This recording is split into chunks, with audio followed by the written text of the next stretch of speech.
Assalamualaikum warahmatullahi wabarakatuh. Jumpa lagi dengan saya di Sabda Alam di channel Spiritual Sufi. Banyak orang yang sudah merasa sholat begitu ya, padahal yang disembah juga belum tahu yang mana gitu. Umpamanya ditanya, ketika kau sholat, yang kau sembah siapa? Allah yang mana? Nah, itu yang harus kita pikirkan maksudnya, karena Al-Quran sering membicarakan tentang bagi orang-orang yang berpikir begitu. Jadi maksudnya apa? Biar kita itu dalam melakukan sesuatu tidak hanya ikut-ikutan saja gitu.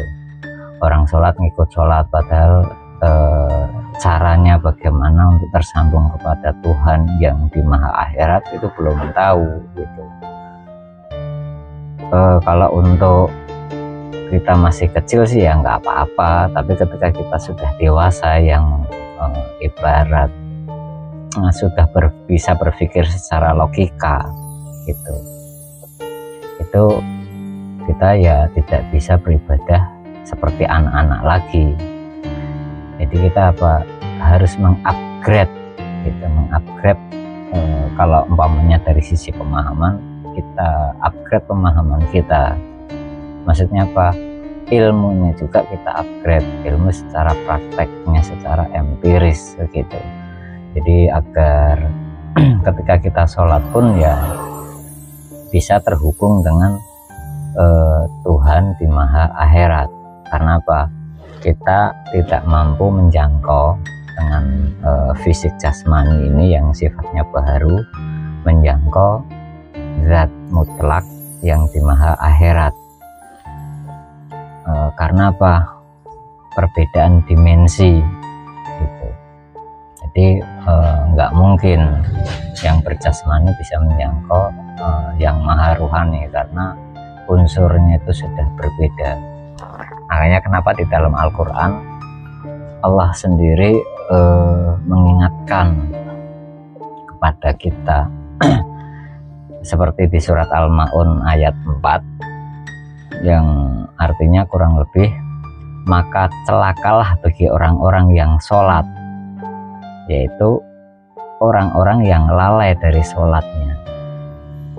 Nah, orang sholat itu diwanti-wanti sama Tuhan sendiri itu bisa celaka gitu. Di sini ataupun disebutnya neraka well gitu ya.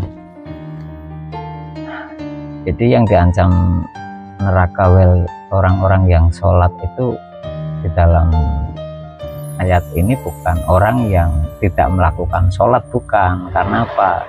Di sini sudah ditegaskan bahwa celakalah bagi orang-orang yang sholat, bukan orang-orang yang tidak sholat, bukan. Jadi orang-orang yang sholat, yang sholatnya lalai. Lalai itu bukan tidak melakukan sholat, bukan, tapi apa? Tidak bisa menyambungkan atau tidak tersambung antara dirinya dengan Tuhannya. Makanya rata-rata orang kalau sholat yang diingat ya harta duniawi saja, ataupun urusan-urusan duniawi. Itulah akhirnya apa? Tuhannya ya duniawi itu sendiri, bukan Tuhan yang di maha akhirat. Karena apa? Kita belum tahu yang mana gitu. Karena syarat orang yang sholat itu sebenarnya yang harus beriman dulu. Yang belum beriman sebenarnya tidak diwajibkan untuk sholat.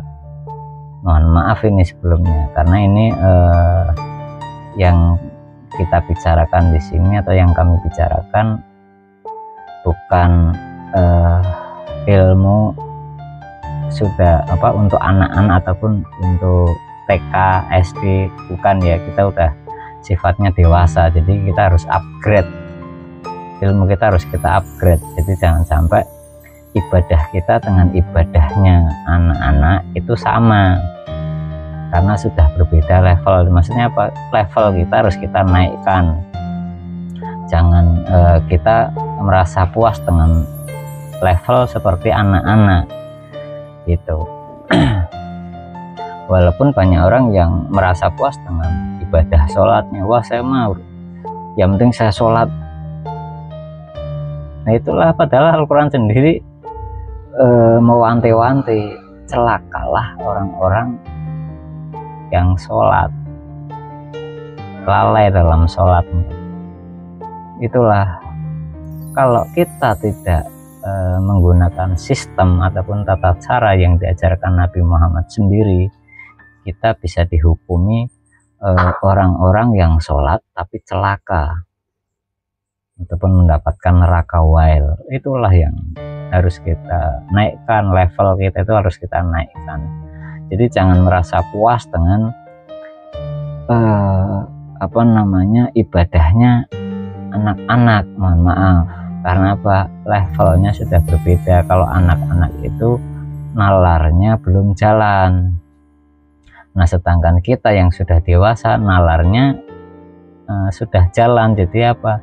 Kita harus berani berpikir, jangan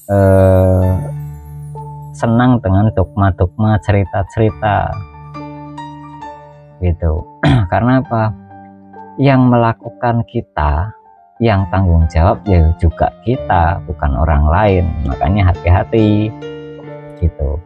Jadi jangan sampai kita menyesal di kemudian hari, disangkanya pahala kita. Kalau umpamanya orang sholat mengharapkannya pahala, ini umpama saja ya, disangkanya itu wah pahalanya sudah banyak, ternyata zong itu.